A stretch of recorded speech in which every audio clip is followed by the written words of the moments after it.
on my channel. Today I will be answering four questions, four very good questions that I've received through the week.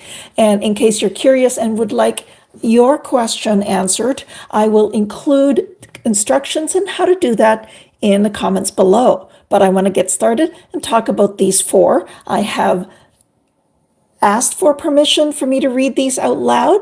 I have been granted permission, and so let's go. Here we go.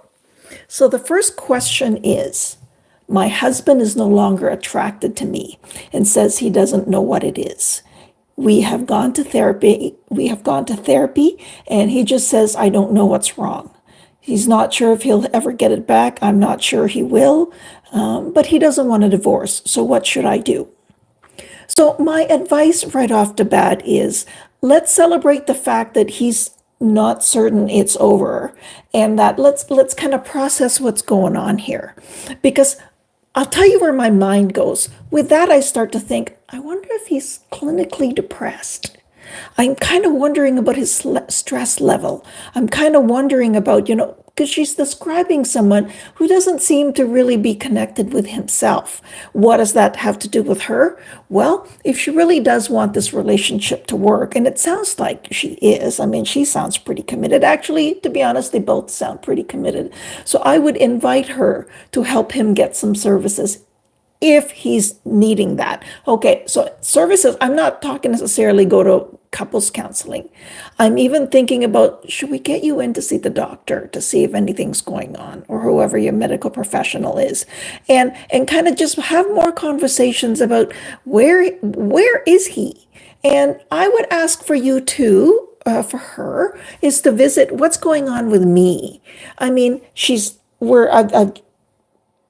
We focused right into what he's going through, but what about her? Because it's possible that she too is feeling some kind of disconnect with him. And couples do this a lot. And if you're listening, please pay attention to this part. It's very easy to just not want to split up when you're not really sure why you want to save it, other than we've been together for so long, or we've invested 5 years or 2 years or whatever it is. Like, it almost sounds like it's not so much, like it's almost like there needs to be some kind of rekindling of why these two are together in the first place. I hope that helps. So here's the next question today. And here it is. My boyfriend of 4 years broke up with me in February. Since then, he has come back every week to then break up with me again. And sadly, I've stupidly every week returned him, allowed him back. He's now saying he would like to try again after some no contact.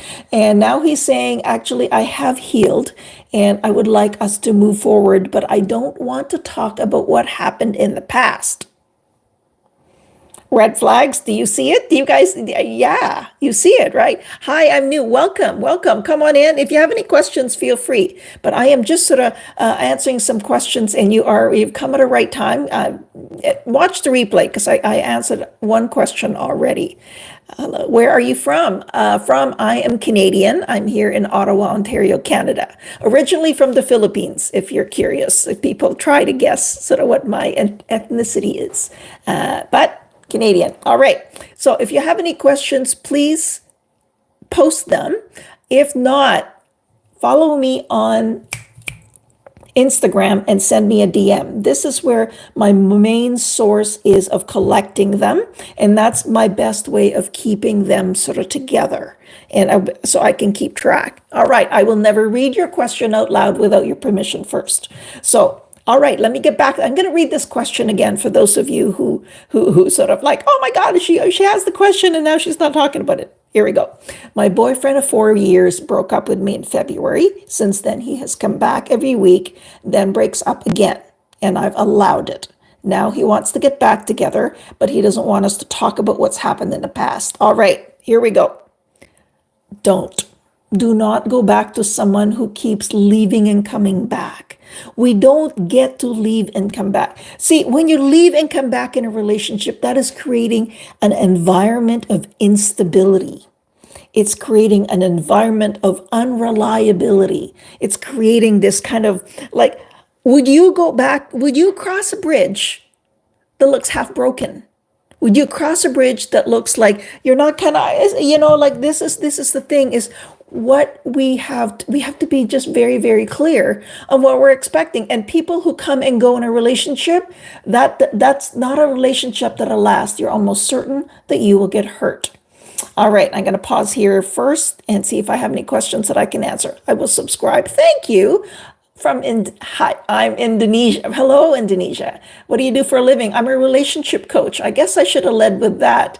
I was a couples therapist. I was a licensed couples therapist for 35 years. That's a long time. It might be even longer than most of you have been alive. And so now I do relationship coaching. So feel free to subscribe into my channel here and poke around. And I'm also on Instagram, Dr. Elena Sherwood. All right. Question number 3. My relationship, my boyfriend has been, let me start again. Where are you located? And I need to come to your office. I no longer see anybody in person. In fact, all of my services are now online, which makes it incredibly convenient pretty much for everybody. Can you teach me English? English, I can't. But anyway, all right, I have to get back. And do you think open relationships work? To be honest, some people believe in them and some people are happy in them. Personally and professionally, myself, no. No. My opinion. Now, relationships are tough enough when it comes to intimacy. You need the intimacy. But now if you're diluting it and you're having that with other people, it's really, really tough. And on a personal level, this is what I say to people who ask me.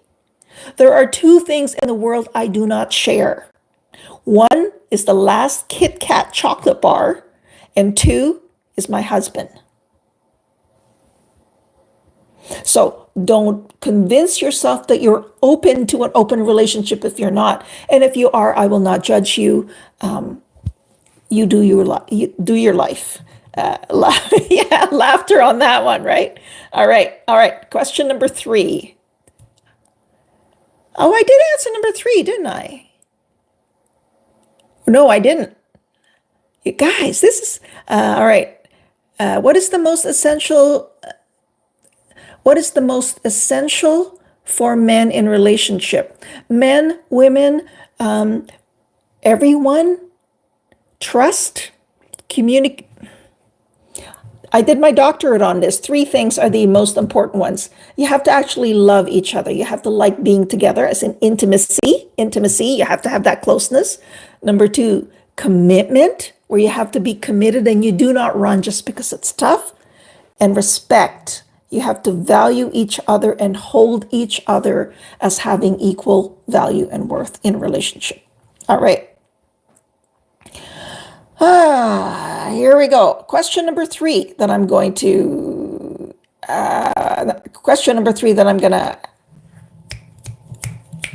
answer today. Oh, one more question. I'm going to pop in and fix that. What do you think about online dating sites? I haven't been on any because I've been married longer than these have been around. However, I hold no judgment. And to be honest, if I found myself single today, I would online date safely. But, all right. My relationship, my boyfriend has been put on hold. He kept talking about it in the past tense and that he needs to think. He doesn't want to break up, but he needs time and I'm not sure what to do. I wasn't very reliable to him. I'd made rash choices and I got angry at him because he was already in a relationship with someone else. And things sort of went bad. We both cheated and I was honest and he was not. And so it sounds to me that this is a very painful situation for 2 people. And these sort of relationship dynamics, dynamics as in the things that happen between 2 people, this does not sound healthy. Relationships are not supposed to be this way. It should not be about cheating and not cheating and any of that. this doesn't sound like there's a real connection and any kind of real trust happening there. And that sort of breaks my heart a little bit to see that. And it's not a situation I would wish on anyone. I wouldn't want it for myself. I wouldn't wish it on my worst enemy. I just wouldn't want someone to be in a relationship where that's how it feels. Okay. All right. I'm just going to take a pause here and read a question. I broke up with my ex a few years ago. A few years later, she claims she has changed and wants to meet up. Do you think I should meet? My first question is, do you want to meet? Do you have an interest in it? Some sort of interest in it. We know what she wants. What do you want? So my first question is that. My second question is, do not get back together unless you are able to talk about the thing that broke you. Because if not, history will repeat itself. If you have someone who'll say, yeah, but I don't want to talk about the past is part of your story together. And you can, it's almost a certainty. If I were a betting person, I would almost be certain that that's going to fall apart again if you don't fix whatever it was that made the relationship break. It was her attitude, but I don't believe it changed in 3 years. Well, if you were curious, you could find out for yourself. But again, attitude is in maybe maturity level or any of that. Some things do change. But if you are curious and if she is able to take responsibility, if you're both able to say, this was my fault, I'm sorry, that was my fault, I'm sorry, all of that, both of you do that, then you have a chance. All right, question number 4, and this is the last one that I have to answer today. And thank you for the heart, you guys. All right, so this one I summarized because it was really, really long and you guys would fall asleep. You would fall asleep listening to this. So here's the gist of it. I was with my ex for 4 years. I found out he was cheating after our 3-year anniversary trip. He kept it a secret for 6 months. I was crushed when I found out. I did try to save the relationship, but realized I didn't really trust them anymore. And then I found incriminating things throughout the relationship. I addressed these issues and I believed his apologies each time. But I reached a point where I couldn't forgive him anymore after all of the cheating. So it's been a year since we broke up. We are not together, but we maintain a friendship. And now he wants to get back together. The pain has lessened a bit for me, but it still hurts. It's hard to move forward in this relationship, whatever it is. Others think it's because he's still in my life. That's why I'm not moving forward, but I don't believe that that's the reason. I love him and may always love him.